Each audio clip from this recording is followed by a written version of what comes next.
নমস্কার বন্ধুরা, আশা করি সবাই ভালো আছেন। লিগাল ফর অল চ্যানেলে আপনাদের সবাইকে স্বাগত জানাই। বন্ধুরা, সুপ্রিম কোর্টের কোপ এবার পড়ল স্বামীর পকেটে। বন্ধুরা, খোরপোশ কম করার অনেকগুলো নিয়ম আমরা ইউজ করি, কিন্তু সেই পথের একটা কিন্তু এবার সুপ্রিম কোর্ট বন্ধ করে দিলেন। খুবই খারাপ একটা সংবাদ স্বামীদের ক্ষেত্রে বলবো। কি সেই পথ সেটা নিয়ে আলোচনা করব এবং সম্পূর্ণ ভিডিও সঙ্গে থাকুন, তার কারণ খুবই গুরুত্বপূর্ণ হতে চলে আজকের ভিডিও। কারণ এই যে জাজমেন্ট, এটি একটি খুবই গুরুত্বপূর্ণ জাজমেন্ট। 2026 সালের জাজমেন্টটি আমি ডিসক্রিপশন বক্সে দিয়ে দেবো, সেখান থেকে আপনারা চাইলে লিঙ্ক দিয়ে দেখতে পারবেন।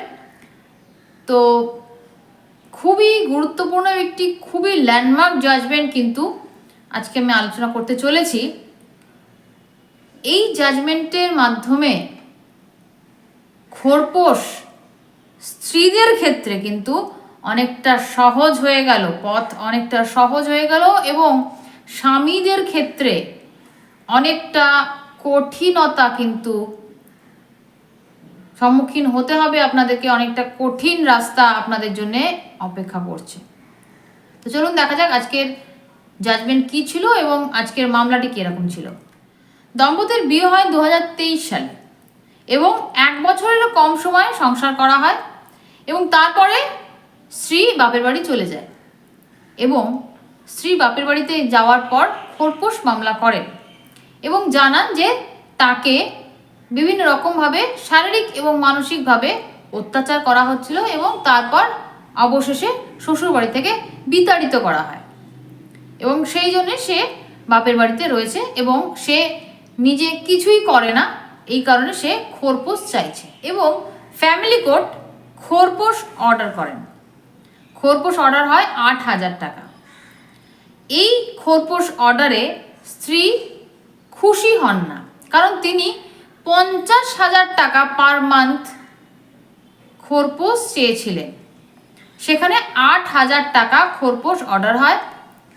স্বামীর ইনকাম এবং সেখান থেকে বিভিন্ন খাতে বাদ যাওয়া টাকা, সেটাকে কাউন্ট করে যে অঙ্ক দাঁড়ায় সেইখান থেকে স্বামীর ইনকাম ডিটারমাইন করা হয় এবং তার উপরে খোরপোশ অর্ডার করা হয়, যেটা হয় 8,000 টাকা।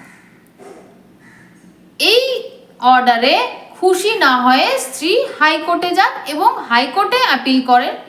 হাইকোর্ট দেখেন যে এই যে খোরপোশ সেটা একটু কম হয়েছে, সেখান থেকে হাইকোর্ট আরেকটু বাড়িয়ে দেন, 15,000 টাকা খোরপোশ করেন।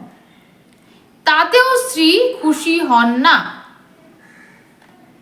এবং সবশেষে স্ত্রী সুপ্রিম কোর্ট অবধি যান, কারণ তার দাবি ছিল 50,000 টাকা, সেখানে 15,000 টাকায় তার দৈনন্দিন জীবন চলবে না। এই কারণে সে সুপ্রিম কোর্টের সামনে উপস্থিত হন। মহামান্য সুপ্রিম কোর্ট সমস্ত বিষয় খতিয়ে দেখেন এবং সিদ্ধান্ত নেন যে যেহেতু স্বামী একজন কানাড়া ব্যাংকের ম্যানেজার এবং তার ইনকাম 1 লাখ টাকার বেশি এবং সেই জায়গায় দাঁড়িয়ে স্ত্রীর যে মেনটেনেন্স হওয়া উচিত সেটা কিছু কিছু বিষয়ের উপর নির্ভর করে। এক হচ্ছে, স্বামীর সঙ্গে সে যদি থাকতো তাহলে সে যে ধরনের লাইফস্টাইল লিড করতে পারত, সেই ধরনের লাইফস্টাইল লিড করার জন্যে যত টাকা প্রয়োজন সেই টাকা তার খোরপোশের নির্ধারক হিসেবে, মানদণ্ড হিসেবে হওয়া উচিত। অপরদিকে এটাও দেখতে হবে যে যার উপরে খোরপোশ চাপানো হচ্ছে সেটা তার উপরে অত্যাধিক বোঝা না হয়ে যায় এবং খোরপোশ দেওয়ার অর্থ হলো একজন মানুষের দৈনন্দিন মৌলিক চাহিদাগুলো মেটানোর জন্য যতটুকুনি প্রয়োজন ততটুকুনি।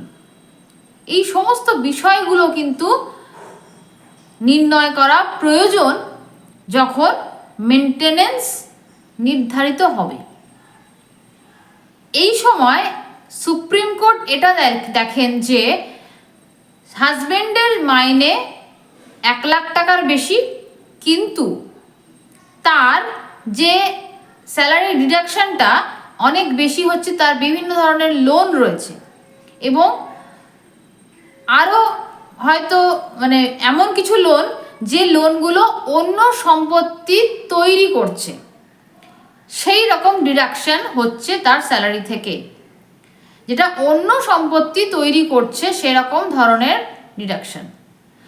এবং এইখানে সুপ্রিম কোর্ট জানান যে যদি এরকম হয় যে তার ইএমআই কিংবা লোন ডিডাকশন এতখানি যে তার যে গ্রস ইনকাম সেটা অনেকটা কমে আসছে, এবং গ্রস ইনকামের উপরে নির্ভর করেই কিন্তু মেনটেনেন্স অর্ডার করা হয়, এবং সেখানে কমে আসছে বলে মেনটেনেন্সের যে নির্ণয়টা সেটা অনেকটা কমে আসে, মেনটেনেন্সের টাকাটা কমে আসছে। কিন্তু এই ধরনের ডিডাকশন যদি হয় স্বামীর ক্ষেত্রে, তাহলে সেটা কিন্তু ডিডাকশন হিসেবে ধরা হবে না, স্ত্রীকে মেনটেন করা স্বামীর মৌলিক কর্তব্য বলে কিন্তু প্রাইমারি ডিউটি বলে সুপ্রিম কোর্ট কিন্তু বলেছেন যে স্ত্রীকে মেনটেন করা স্বামীর প্রাইমারি ডিউটি। এবং সেখানে তার যদি এ ধরনের ডিডাকশন হয় যেখান থেকে নতুন আরেকটি সম্পত্তি, নতুন কোনো সম্পত্তি কিংবা নতুন অর্থ সঞ্চয়ের জায়গা সেটা তৈরি হচ্ছে এবং সে তার জন্য লোন ডিডাকশন হচ্ছে, সেইটা কিন্তু মেনটেনেন্স নির্ণয়ের জন্যে ধরা হবে না। এর ফলে স্বামীর যে ইনকাম, সেই ইনকামের থেকে যে লোন ডিডাকশন হচ্ছিল সেগুলো বাদ চলে যায়, এবং তারপরে যে গ্রস ইনকাম থাকে সেই গ্রস ইনকামের উপরে খোরপোশ নির্ধারিত হয় এবং খোরপোশ হয়ে দাঁড়ায় 25,000 টাকা। মান্থলি 25,000 টাকা খোরপোশ হয়ে দাঁড়ায়। সুতরাং স্ত্রী লোয়ার কোর্ট এবং হাইকোর্টে যে জিনিসটা দেখা হচ্ছিল যে স্বামীর যে লোন ডিডাকশন হচ্ছে সেটা তার খরচা হিসেবে দেখা হচ্ছিল, এবং বাকি যে টাকাটা থাকছিল তার উপরে কিন্তু হাইকোর্ট এবং লোয়ার কোর্ট কিন্তু মেনটেনেন্স নির্ধারণ করেছে। কিন্তু সুপ্রিম কোর্ট সেই জায়গাটাকে বাদ দিয়ে পুরো অর্থের উপরেই কিন্তু মেনটেনেন্স নির্ধারণ করলেন এবং 25,000 টাকা খোরপোশ নির্ধারণ করলেন। তো আশা করি আজকের এই ভিডিও আপনাদের কিছুটা হলেও কাজে লাগবে, স্ত্রীদের ক্ষেত্রে কাজে লাগবে এবং স্বামীদের ক্ষেত্রেও কিন্তু কাজে লাগবে এই ভিডিও। যদি ভালো লাগে তাহলে অবশ্যই সাবস্ক্রাইব করবেন আমাদের চ্যানেল, এবং যদি ভালো লাগে তাহলে লাইক কমেন্ট শেয়ার অবশ্যই করবেন। দেখা হচ্ছে পরবর্তী ভিডিওতে। আর যদি আপনারা চান অবশ্যই কিন্তু ডেসক্রিপশন বক্স চেক করবেন এই ভিডিওর লিঙ্কের জন্য।